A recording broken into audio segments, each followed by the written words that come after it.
Stress hormones eat away at your brain tissue, causing many holes leading to brain shrinkage. Most healing techniques focus on finding a reason for your stress. However, there will always be a reason for stress. The stress is in our physiology, not in the reason or cause.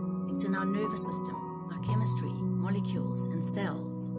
With quick and easy techniques, learn how to deactivate the stress response and desensitize your nervous system in Chapter 1 from Unlocked and Rewired by Coach Kat. Stress is meant to be short-term. It's a physiological response to our perception of fear or threat. A little stress can improve our performance and enhance short-term memory. Your brain's main function is to protect you. It is constantly scanning your environment, looking for any potential threats. This is below your level of immediate conscious awareness, known as preconscious processing. It does not differentiate between reality and your perception of it. If you perceive or imagine a threat to be dangerous, whether or not it actually is, you will have a physiological response to it as if it is life-threatening. Your brain sends signals to the glands to produce stress hormones. Your whole biology will change. If you saw a piece of rope on the ground but perceived it to be a snake, your adrenal glands produce fear hormones like adrenaline and cortisol. Your whole physiology responds as if it was reality.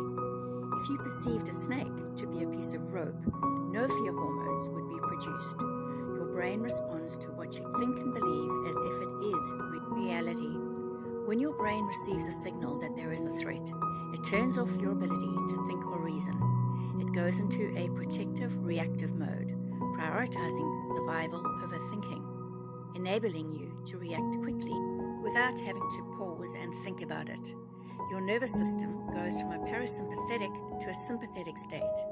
This is known as the stress response, fight, flight, freeze. Returning to a parasympathetic state, rest, digest, and recover only once your brain receives a signal that you are safe. The fight, flight, freeze response shuts down the prefrontal cortex, the thinking part of your brain, responsible for problem solving and impulse control. As the hypothalamus interprets the signal as threat, blood flow is redirected from your gut to your arms and legs. To conserve energy, the blood flow is shut off to the stomach and intestines, which is why you may feel nauseated.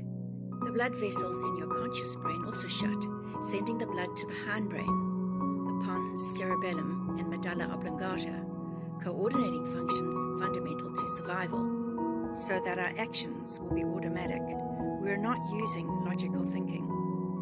Even though we don't encounter snakes on our path as an ongoing event, we encounter stressful situations on a daily basis. Being late for an appointment, being stuck in traffic, having an argument, etc. Each time your brain is reacting as if it's a life or death situation, having no ability to reason or problem solve, no impulse control. These are those times when we say or do things that we later regret. However, it is not within our immediate conscious control. Your brain is controlling you.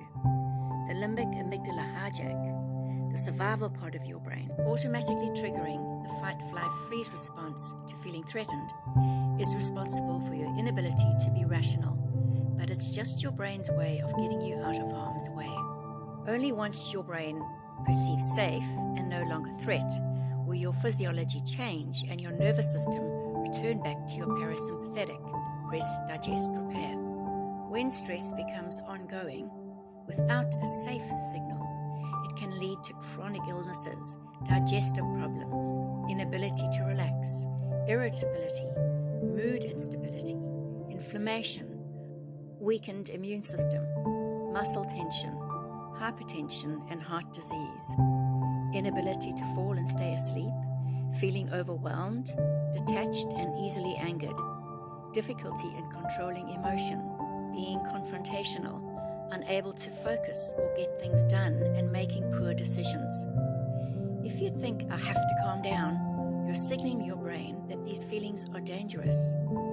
Panic attacks are brought on when you believe that the symptoms of the fight, flight, freeze response itself are dangerous.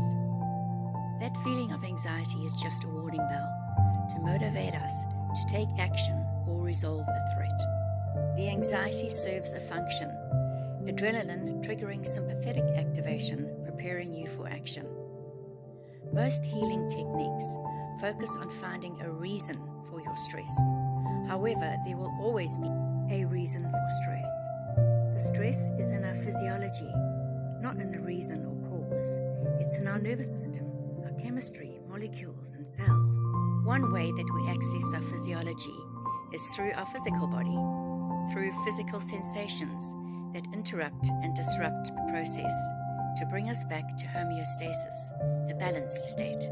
The vagus nerve is the cranial nerve that begins in the skull and connects several organs with the brain, communicating from brain to body and body to brain. It is the main nerve responsible for the fight, flight, freeze response and turning on the parasympathetic response, rest, digest, repair. There are several simple techniques to reset the vagus nerve and calm your autonomic nervous system. To access these simple techniques, refer to the book Unlocked and Rewired by Coach Kat, Chapter